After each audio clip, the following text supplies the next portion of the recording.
Hi everyone, welcome to a mukbang. Just kidding. I just so happen to be eating. This is some red curry lentils that I overcooked so it doesn't really taste good. I have to eat cucumbers with it because it needs like some crunchy texture. Anyways, so I just finished watching Crazy Rich Asians and oh my god, it was so good. I like cried like multiple times throughout the movie. And I think it's because like I have a personal attachment to this movie. So I read the whole series by Kevin Kwan, and I really enjoyed them.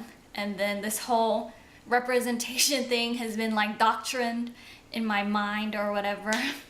I don't know if this idea of representation, I would have felt it myself if all these people didn't talk about it, or is it really that important? But so like as I was walking into the movie theater, like I was following like two white people, and I was like, oh my god, are they really going to see me? Like this movie wasn't made by me, but it felt like it was because it was an all Asian cast created with an Asian director based on a best-selling novel by an Asian person, and it was just like, wow, these people really want to watch us. And yeah, it was just so good. And the opening scene was so good. Like, you know, trailers these days, they don't really tell you what the movie's about or how it'll go, so you really don't know. But like the opening scene was so good. I'm not gonna say what it was about, but yeah.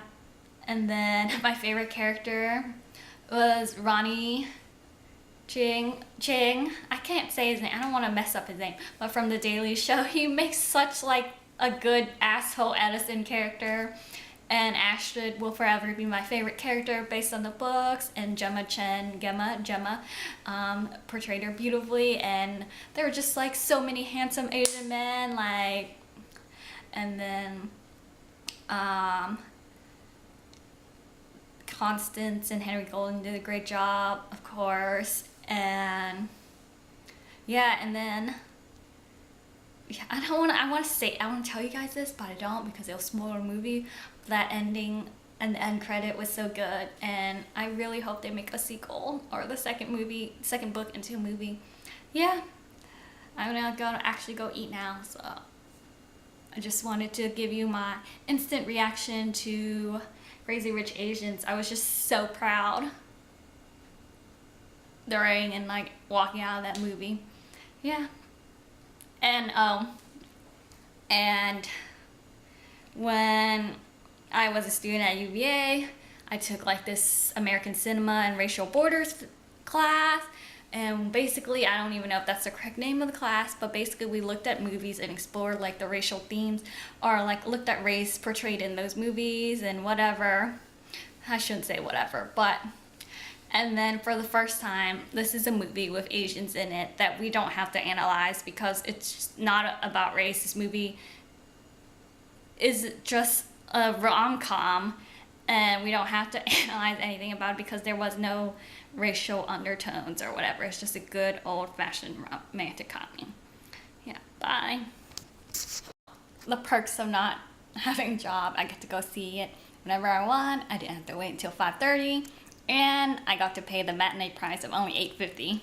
Oh, the reason I wasn't so sure if representation matters, why I say this idea has been indoctrinated in me, is because like growing up, I really didn't care that there weren't any Asians, or there weren't any film characters or TV shows that looked like me.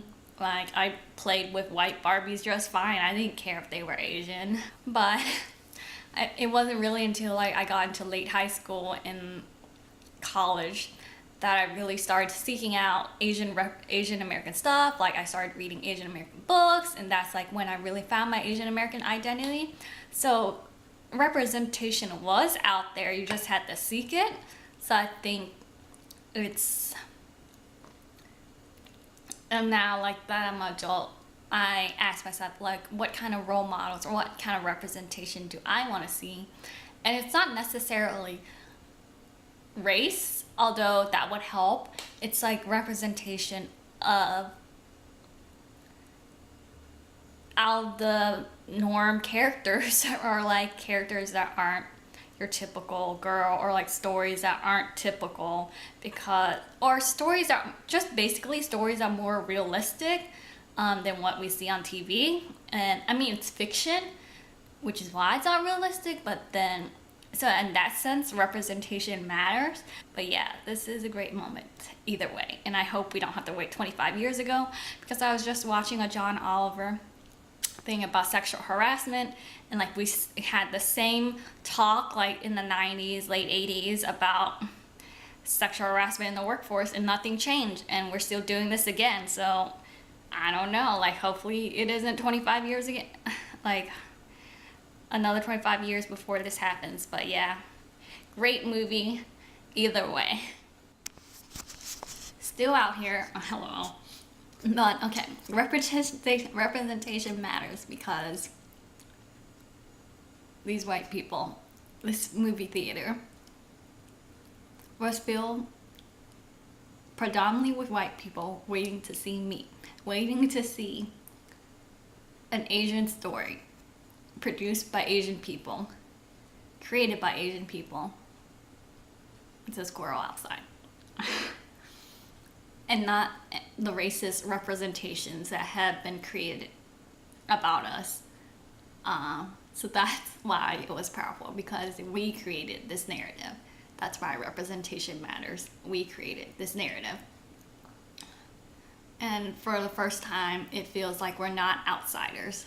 Historically, Asians in this country have been considered outsiders, and it's like, we made it, kind of, but like, yeah. For once, people can see that there is diversity within this group of people. They're not all the same. And within this movie, it's still just the tip of the iceberg. Is that the right thing? This is not every Asian character that exists out there. This is one country. They went to Singapore and they looked at Americans, or Asian Americans, and Asians in Singapore, but there's a whole nother story, many more stories out there. Anyways, I guess the big moral of this story is, or of this video is, you don't have to wait 25 years to treat someone with kindness, to do the right thing, and to treat everyone like they're humans. Shouldn't take, like, this shouldn't be that big of a deal. Yeah.